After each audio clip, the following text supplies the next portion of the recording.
Bonjour à tous, mes chers frères et sœurs en Christ. Que la paix de Dieu soit avec vous. Amen. Ce matin, j'ai le plaisir de partager avec vous la parole. Et le thème de mon message ce matin est malgré les épreuves, le plan de Dieu finit toujours par se réaliser. Ouvrons donc nos Bibles au livre de la Genèse, au chapitre 37.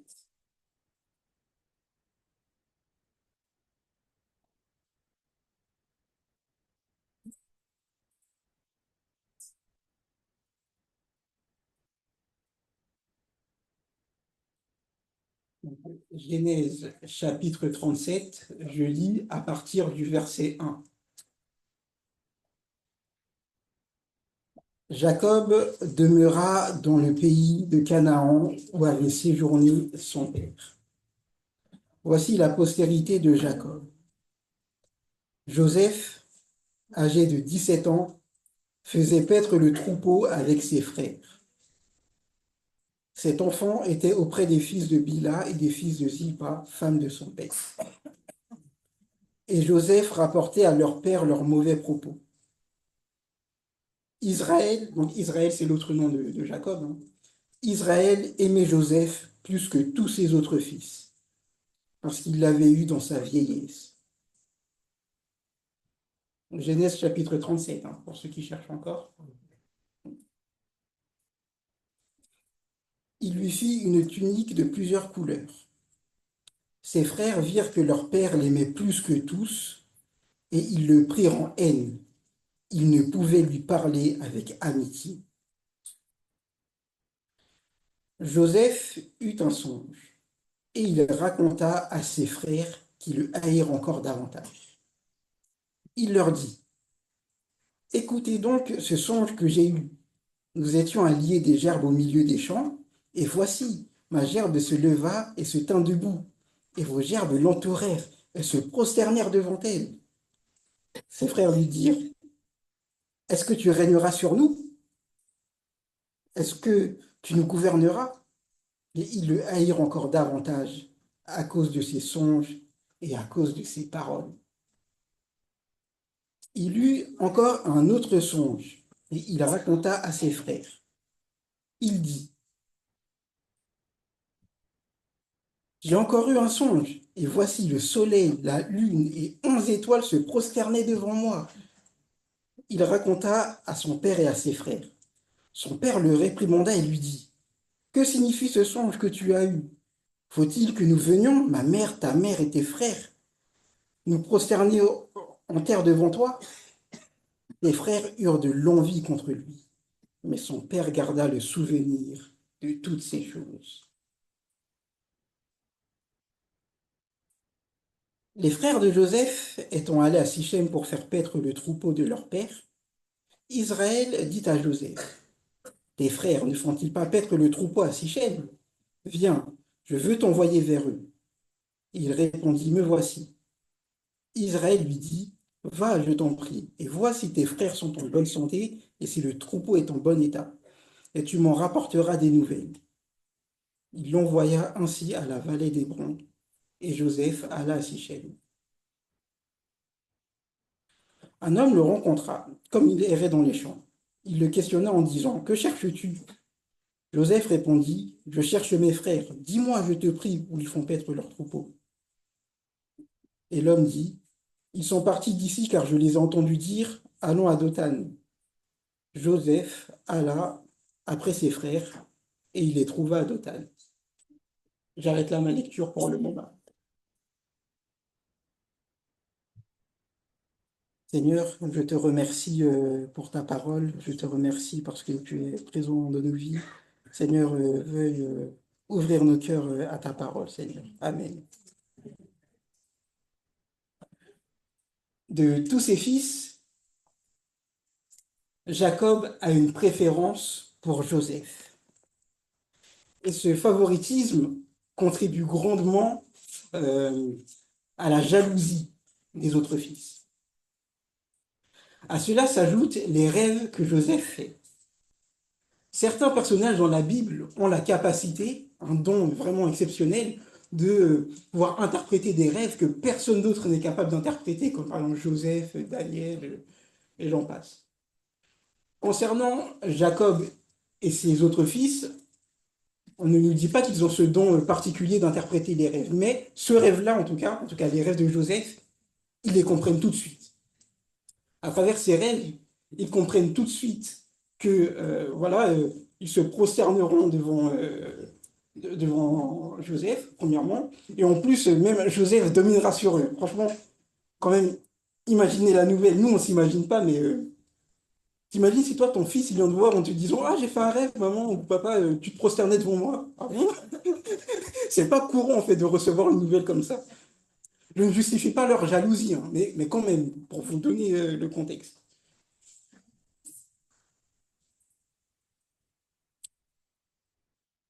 Et à cause de cela, ses frères le haïssent davantage. En tant qu'Église, ce texte nous invite à vraiment avoir une réflexion sur la perception qu'on peut avoir de notre frère ou de notre sœur. Il y a une chose, bon, il faut l'accepter, Dieu a réservé un avenir hors du commun à certains d'entre nous. C'est comme ça, c'est Dieu qui donne. C'est lui qui donne les dons, les capacités. Ça ne veut pas dire qu'il les préfère à nous. Bon, ils ont un dessein exceptionnel, entre guillemets. Voilà, c'est Dieu qui choisit, c'est Dieu qui décide. Et Jésus ne fait pas, pardon, Dieu ne fait pas de favoritisme, car il est écrit dans la Bible qu'il ne fait pas d'acceptation de personne. Donc, il ne va pas valoriser un par rapport à un autre. Et donc, si nous voyons un frère, une sœur qui a des dons, des capacités que l'on n'a pas, ne lui mettons pas des bâtons dans les roues. Mais au contraire, encourageons ce frère ou cette sœur. Et aussi, remercions Dieu pour les dons qu'il nous a donnés. Certes, on n'est pas tous appelés à faire des choses grandioses, entre guillemets. Mais nos œuvres, aussi petites, entre des gros guillemets, là, nos œuvres, aussi petites soient-elles, sont de grandes œuvres à partir du moment où on les fait pour Dieu. Donc, contentons-nous de ce que Dieu nous a donné.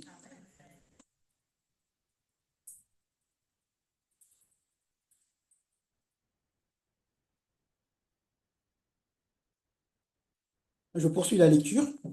Donc, je m'étais arrêté au verset 17. Donc, je reprends à partir du verset 18.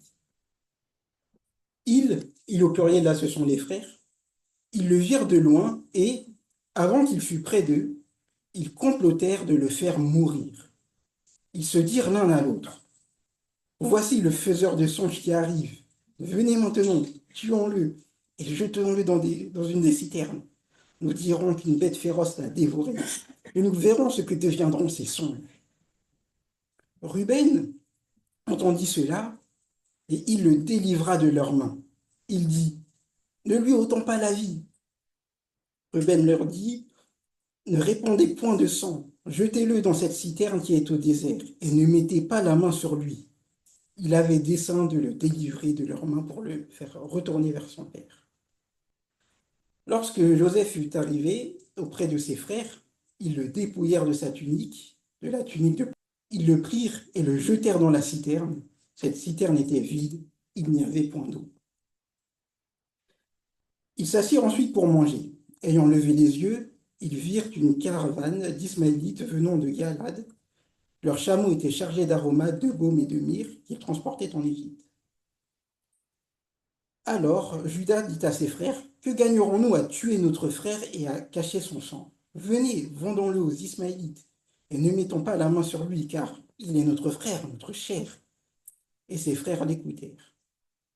Au passage des marchands madianites, ils tirèrent et firent remonter Joseph hors de la citerne, et ils le vendirent pour 20 cycles d'argent aux Ismaélites, qui l'emmenèrent en Égypte. Ruben revint à la citerne, et voici, Joseph n'était plus dans la citerne. Il déchira ses vêtements, retourna vers ses frères et dit, l'enfant n'y est plus, et moi, où irai-je? Ils prirent alors la tunique de Joseph, et ayant tué un bouc, ils plongèrent la tunique dans le sang. Ils envoyèrent à leur père la tunique de plusieurs couleurs, en lui faisant dire, voici ce que nous avons trouvé. Reconnais si c'est la tunique de ton fils ou non. Jacob l'a reconnue et dit, c'est la tunique de mon fils. Une bête féroce l'a dévoré. Joseph a été mis en pièces et il déchira ses vêtements. Il mit un sac sur ses reins et il porta longtemps le deuil de son fils. Tous ses fils et toutes ses filles vinrent pour le consoler, mais il ne voulut recevoir aucune consolation. Il disait, c'est en pleurant que je descendrai vers mon fils au séjour des morts. Et il pleurait son fils. Les Madianites le vendirent en Égypte à Potiphar, officier de Pharaon, chef des gardes. Jacob envoie donc son fils, Joseph, pour surveiller ses grands frères. Ah ben tiens, c'est le petit frère qui surveille les plus grands. Donc il envoie son fils. Euh, Son fils, d'abord part à Sichem, bon, comme ils n'y sont pas, il part à Dothan. Et là, avant son arrivée, ses frères complotent contre lui. Ils mettent en place un plan macabre. Tuer Joseph, le jeter dans une citerne et faire croire à leur père qu'il a été dévoré ou attaqué par une bête féroce. Ruben, qui était dans les parages, a tout entendu. Et il défend ses frères de tuer Joseph. Il leur dit au contraire de le jeter dans une citerne. La citerne étant vide et n'ayant ni eau ni nourriture, il finira par mourir. Amen. Mais en réalité, bien évidemment, il avait l'intention de le sortir de la citerne. L'intervention de Ruben, disons-le très franchement, a eu un effet très positif parce que la situation était tout près de dégénérer. D'ailleurs, même le passage dit qu'il l'a sauvé des mains de ses frères. Cependant, qu'est-ce qu'on voit? On voit que l'intervention de Ruben, quand même, est limitée. Ce qui est dommage, c'est que Ruben n'ait pas dit à ses frères, non, ne lui faites aucun mal. Au lieu de ça, en fait, au lieu d'être ferme et de dire non, il utilise un moyen détourné. Il utilise une ruse. C'est-à-dire, je suis de votre côté et en cachette, ben, je vais le sauver, à l'insu de ses frères. C'est vraiment dommage parce que quand même, Ruben, c'est l'aîné, c'est le plus grand. Il a ce rôle de leader normalement. Moi, je me rappelle quand on était vraiment jeunes là, dans notre fratrie, nos parents parfois partaient. Par exemple, ils étaient au travail, ils avaient un rendez-vous, et c'était notre frère aîné qui nous gardait. Quand il nous gardait, on était ultra disciplinés. On savait ce qui nous attendait si on faisait des bêtises. Mais ça, c'est normal, c'est notre grand frère, c'est l'aîné. Mais qu'est-ce que ça nous montre? Ça nous montre que l'action des hommes pour nous aider, elle est limitée. Attention, je ne dis pas que dans la vie, il ne faut pas demander d'aide. Si une personne vous propose de l'aide, vous pouvez l'accepter. Mais voilà, nous sommes des êtres humains. Notre action est limitée. En plus, on n'est pas au contrôle de tout. Parce que qu'est-ce qu'il pensait, Ruben? Que son frère serait dans la citerne. Et quand il est revenu, il n'y était plus. Donc, non seulement on n'est pas tout puissant comme Dieu, en plus, on n'est pas au contrôle de toutes les situations. Mais Dieu, lui, heureusement, est en contrôle des situations. Et quand Dieu a un plan pour toi, il va au bout de ce plan. En effet, que se passe-t-il finalement?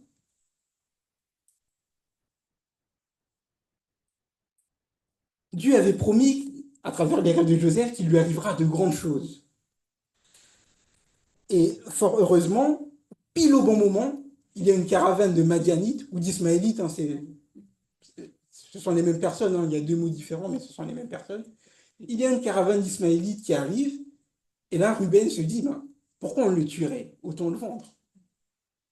Pour moi, ça, c'est une intervention de Dieu. Nous, souvent, quand on parle d'une intervention de Dieu, on s'attend à quelque chose de surnaturel, à quelque chose d'exceptionnel, comme par exemple l'eau qui s'ouvre en deux et le peuple qui passe à sec. C'est vrai que Dieu peut intervenir comme ça. Dieu aurait pu envoyer un ange pour tirer Joseph de la citerne. On est d'accord. Mais parfois, Dieu, il intervient dans des choses vraiment simples. Une caravane qui passe, et là, qu'est-ce que se dit Ruben? Et si on le vendait finalement? Parce que, oui, effectivement, on voit qu'il a une certaine empathie parce que c'est son frère. Il ne faut pas penser que c'est le seul motif pour lequel il l'a épargné. Il y a de l'argent à se faire, quoi. Mais- Et donc finalement, Joseph n'est pas mort. Bon, il a quand même été vendu. Vous allez dire, ce n'est pas non plus honorable. Mais c'est déjà ça. Il n'a pas été exécuté par ses frères.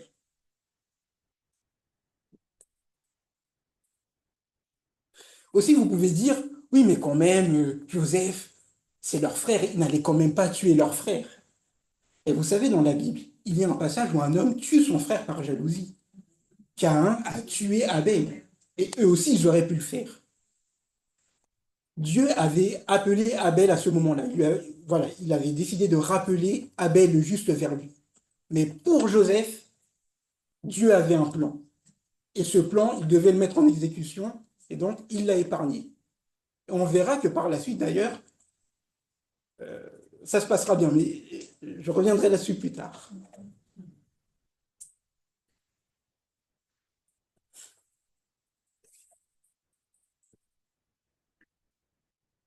Et donc, Dieu a épargné Joseph. Mais dans ce cas, la question que je me pose, c'est mais pourquoi tant d'épreuves dans la vie de ce jeune homme? Quand on fait la description de Joseph, souvent on dresse de lui un portrait très positif, un homme droit, fidèle à Dieu. Et effectivement, Joseph était un homme dans le Seigneur. Cependant, sur la terre, personne n'est parfait. On a tous des failles. Seul Jésus fait exception parce qu'il était parfait. Et Joseph, tel qu'il est dans le passage qu'on a lu, Dieu ne pouvait pas l'utiliser. Il y avait des choses qui devaient changer dans sa vie pour être un réel instrument de Dieu. Vous devez vous demander de quoi je parle. Eh ben, dans ce passage, j'ai trouvé deux failles, deux défauts qui faisaient que, franchement, Joseph n'était pas prêt pour ce plan. Il y avait des choses à changer. Et les épreuves, c'est ce qui permettra de le changer. Premièrement, Joseph est un rapporteur. Il est écrit au verset 2, Joseph rapportait à leur père leurs mauvais propos. C'est-à-dire que dès que les frères faisaient des choses pas bien, papa, papa, regarde ce qu'il a fait. Moi, j'avais un neveu qui était comme ça. Bon, là, il est ado, il est grand. Mais je me rappelle quand il avait 8, 10 ans, sa petite sœur, elle faisait le moindre truc. Hein. Tonton, tonton, regarde ce qu'il a fait. Alors que lui, il faisait plus de bêtises qu'elle. Hein. Mais il le dénonçait, il l'a dénoncé, mais systématiquement. Là, il a grandi, heureusement. Ensuite, on peut se dire, oh, mais Joseph, il était jeune. Hein. Dans le passage, c'est écrit qu'il avait 17 ans. À 17 ans, il est encore comme ça. Et comme si ce n'était pas suffisant, c'est le chouchou du père. Et franchement, moi, je ne suis pas encore parent. Je ne sais pas si Dieu me le permettra, mais bon, pour l'instant, je ne suis pas parent. Merci. Mais vous qui êtes parents, vous savez que, franchement, avoir un chouchou parmi ses enfants, c'est déconseillé. Parce qu'on va monter les uns contre les autres, finalement. Et là où c'est dangereux, c'est que parfois, le chouchou joue le jeu, lui aussi. C'est-à-dire qu'il entre dans le jeu. Il y a une relation ambiguë entre le favori et le père ou la mère qui fait du favoritisme. Et là, dans ce passage, en tout cas, ça se traduit par Joseph le rapporteur, voilà, qui rapporte tout le temps. Donc ça, c'est un premier défaut. Deuxième défaut, rien n'oblige à Joseph de raconter ses rêves à ses frères ou à son père.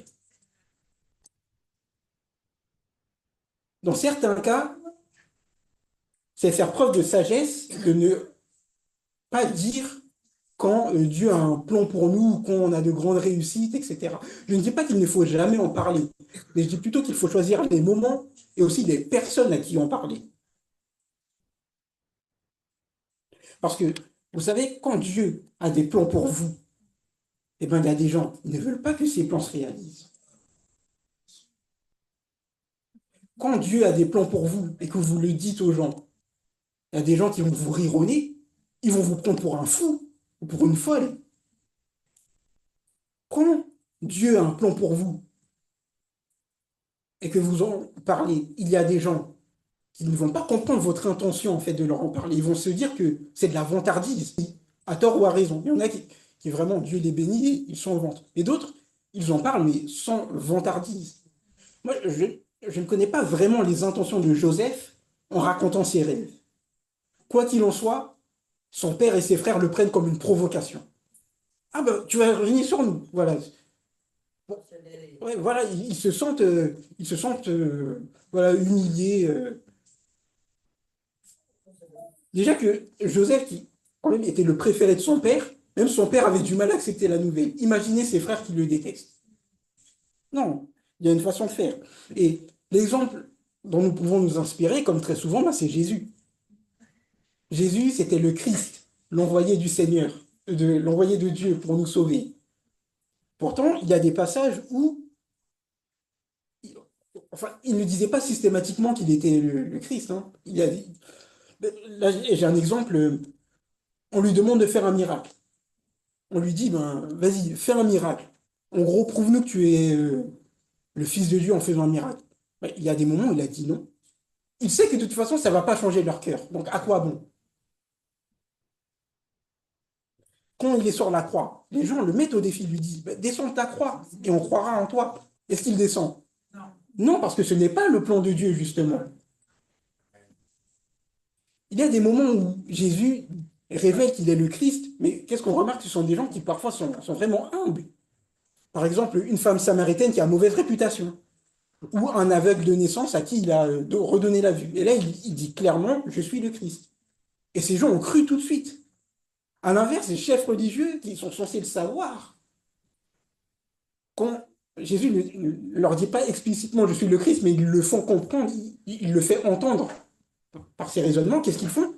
Ils ramassent des pierres pour les jeter. À quoi bon? Non, en fait, voilà. Dieu a des plans pour toi dans ta vie, très bien.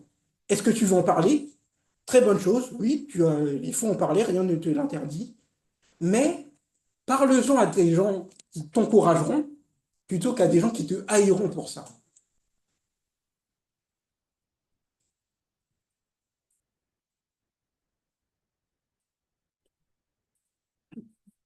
Et donc, quand Dieu a un plan pour toi, tu verras qu'il y a des gens qui vont s'opposer à cela et qui vont vraiment tout faire pour qu'il ne se réalise pas. Et donc, vraiment que Dieu t'aide face à l'adversité.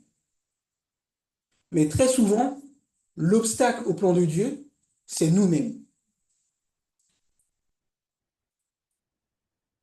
Et donc, laissons-nous nous transformer par Dieu. Et comment Dieu nous transforme? Ben, par moments, c'est par l'épreuve. Et des épreuves, Joseph, il doit en connaître. En effet, que s'est-il passé par la suite? Eh ben, du coup, je vais vous dire la suite de l'histoire, que je ne vais pas lire, hein, mais je vais vous la raconter. Les frères de Joseph partent voir leur père avec la tunique de Joseph. Avant cela, ils ont tué un bouc et ils ont aspergé de sang la tunique pour faire croire à leur père que leur fils avait été dévoré par une bête féroce. Et Jacob pleure la mort d'un fils qui en réalité est en vie.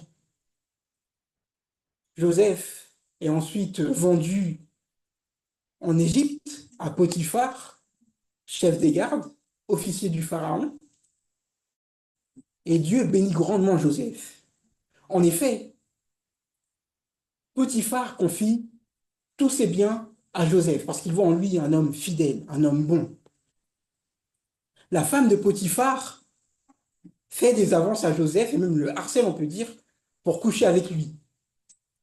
Mais lui, il refuse catégoriquement. Frustré, elle l'accuse faussement d'avoir voulu lui faire violence. Et il est jeté en prison, injustement.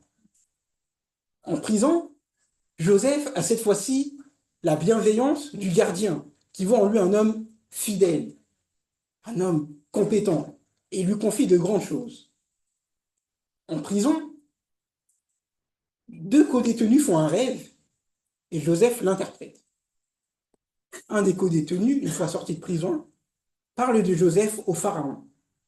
Lui aussi avait fait un rêve, mais personne en Égypte n'était capable d'interpréter ce rêve. Joseph donne l'interprétation. Ce rêve prédisait 7 années d'abondance, suivies de 7 années de famine. Il fallait préparer l'Égypte à cette famine. Et qui mieux que Joseph pouvait le faire? Pharaon nomme Joseph, euh, limite, il est le numéro 2 de l'Égypte, qui était à l'époque une grande puissance. La famine touche les peuples aux alentours. Et qui va chercher du blé pour se nourrir? Les frères de Joseph, ceux qu'il avait jetés dans une citerne. Eux ne l'ont pas reconnu, mais lui, oui, il les a reconnus. Et là, vous devez vous dire, mais oh là là, qu'est-ce qui s'est passé? Est-ce qu'il y a eu une réconciliation? Est-ce qu'ils vont finir par reconnaître leur frère? Est-ce qu'au contraire, leur frère va se venger? Eh bien, la suite au prochain épisode.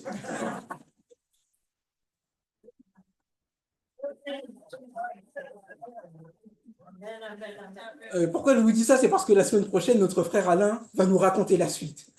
Et moi, j'ai bien dit, hein, la suite, vous devez l'écouter. Moi, quand je l'ai écoutée, je suis tombé par terre tellement qu'elle était bien.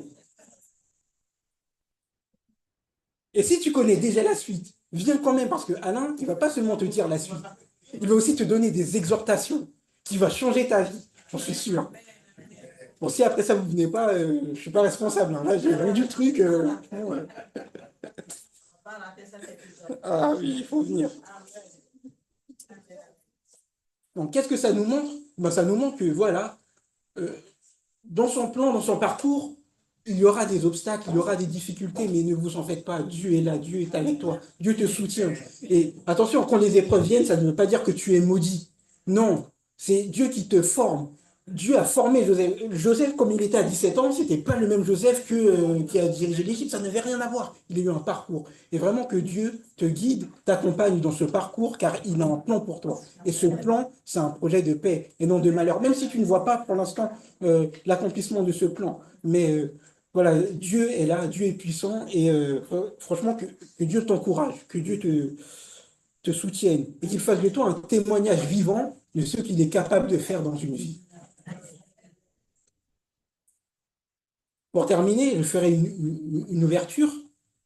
On a vu un homme qui a été vendu pour 20 cycles. C'était le prix d'un esclave de l'époque.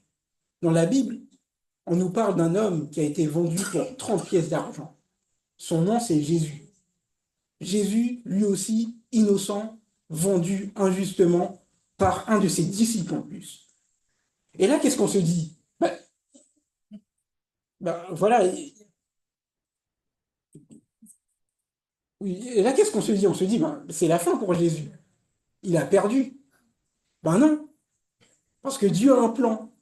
Donc Dieu a le dernier mot. Et qu'est-ce qui s'est passé? Jésus-Christ est ressuscité d'entre les morts. Ses disciples l'ont vu en plus. Et aujourd'hui, il est auprès du Père. Et il y a une place pour toi auprès du Père. Si tu crois en Jésus-Christ, si tu vraiment le reconnais comme le Sauveur, parce que c'était nous qui méritions d'être condamnés sur la croix, mais il a pris la condamnation à notre place. Donc si tu crois en cela, et si tu mets ta vie dans les mains du Seigneur, alors tu seras sauvé et il t'aidera à marcher dans ses voies. Mais si tu n'as pas encore fait ce choix, il n'est pas trop tard pour faire ce choix. Dis au Seigneur, Seigneur, je reconnais, j'ai vécu sans toi, je t'ai négligé, mais je veux prendre un nouvel élan, je veux prendre un nouveau départ, et c'est possible grâce à toi. Et tu verras que Dieu va t'aider, et tu rejoindras notre grande famille qu'est l'Église, son peuple. Merci mon frère, ma sœur, que Dieu te bénisse. Amen.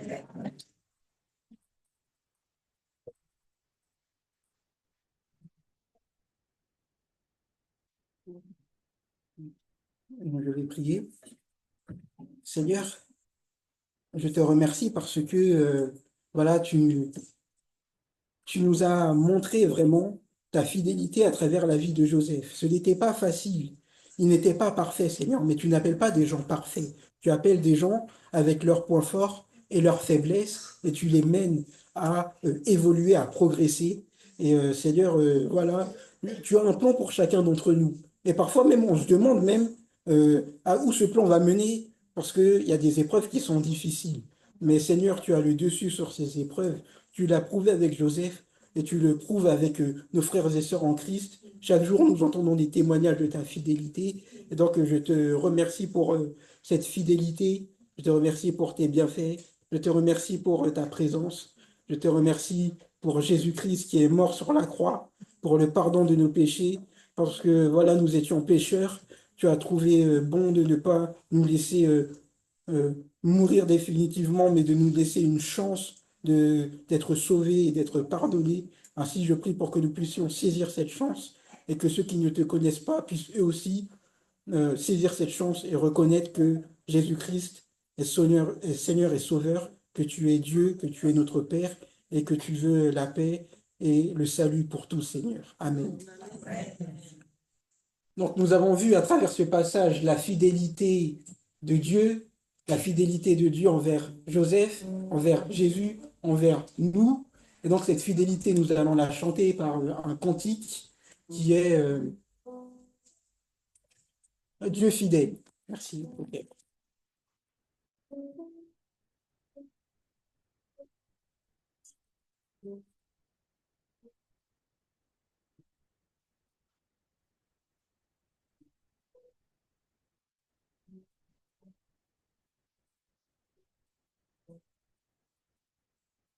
Vidéo producteur, c'est